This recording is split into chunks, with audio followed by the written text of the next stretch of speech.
ప్రభునామనకు ఘనత కలుగునుగాక. కీర్తనలు 107 కీర్తన 28 చరణం మనం గమనించుకుంటున్నాం. శ్రమకు తాళలేక వారు యెహోవాకు మొరబెట్టిరి, ఆయన వారి ఆపదలో నుండి వారిని విడిపించెను. దేవుని వాక్యం మనం గమనించినప్పుడు ఇశ్రాయేల్ జనాంగము ఐగుప్తు దాసత్వంలో ఉన్నప్పుడు వారు పెట్టినటువంటి శ్రమకి వారు దేవునికి మొరబెట్టినప్పుడు దేవుడిచ్చిన విడుదలను గురించి మనం ఇక్కడ చూస్తున్నాం.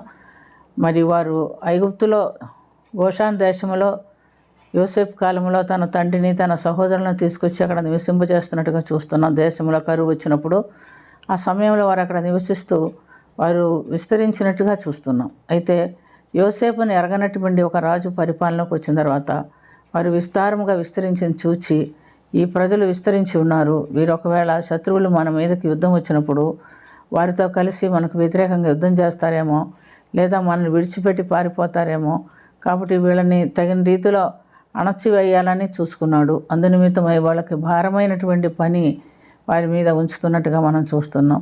వారు చేయలేకుండా ఉన్నట్టుగా వాళ్ళని శ్రమ పెట్టి వెట్టి పనుల కింద వారిని వాడుకుంటున్నట్టుగా మనం చూస్తున్నాం. మరి ఇశ్రాయేలీయులు ఆ విధంగా ఐగుప్తీయుల ద్వారా శ్రమ పెట్టబడినప్పుడు వారు యెహోవాకు మొరబెట్టిరి అని మనం చూస్తున్నాం. యెహోవాకు మొరబెట్టినప్పుడు దేవుడైన యెహోవా మోషేని పంపించి వారిని ఆ దాసత్వంలో నుంచి విడిపించి వారికి విడుదలిచ్చి వాగ్దత్త ప్రదేశమును కానాన్ ప్రదేశమునకు వారిని తీసుకొని వెళ్ళినట్టుగా చూస్తున్నాం. మరి యేసు ప్రభు కూడా తన శిష్యులతో ప్రయాణం చేస్తుండగా మత్తయి సువార్త 8:23-27 వరకు మనం చూస్తే మరి వారు ఓడలో ప్రయాణం చేస్తున్నారు. సముద్రంలో గొప్ప తుఫాను లేచి అలల చేత దోణి కప్పబడెను. ప్రభు అమరమందు తలవాల్చుకొని నిద్రపోచుండగా శిష్యులు కూడా ఆ ఓడ మునిగిపోతుందే లేదా అని భయపడి ప్రభువుకు మొరపెడుతున్నట్టుగా మనం చూస్తున్నాం.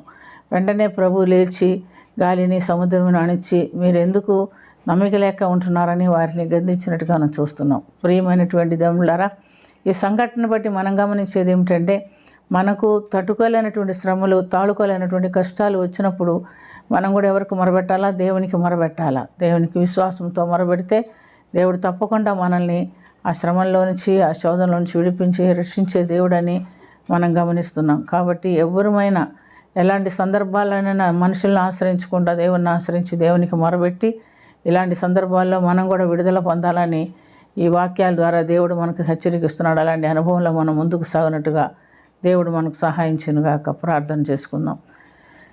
ప్రేమ కలిగిన తండ్రి, కృప కలిగిన ప్రభు, యేసు రక్షక, ఇశ్రాయేలీయులను భయంకరమైన దాసత్వం నుంచి విడిపించిన దేవా, మోషేని నాయకుడిగా ఎంచుకొని వాగ్దత్త ప్రదేశం మనకు నడిపించిన దేవా, సముద్రంలో దోణిలో అలలు కప్పినప్పుడు మీరు లేచి సముద్రమును గద్దించి ఆ యొక్క సముద్రము నిమళింపు చేసి ప్రయాణం సఫలీకృతం చేసిన ప్రభువ, ఈ లోకపు ప్రయాణంలో మేము కూడా ఉన్నాం నాయన. మాకు కూడా ఎటువంటి శ్రమ వచ్చినా నీకు మొరబెట్టి నీ యొద్ద నుంచి మేము విడుదల పొందుకునేటట్టుగా మాకును సహాయం చేయమని దీవించి నడిపించమని ప్రార్థన ఆలకించినందుకు స్తుతి స్తోత్రం చెల్లించుకొంచు యేసుక్రీస్తు పుణ్యనామమున మిక్కిలి వినయంతో అడిగి వేడుకొంచున్నాము తండ్రి. ఆమేన్.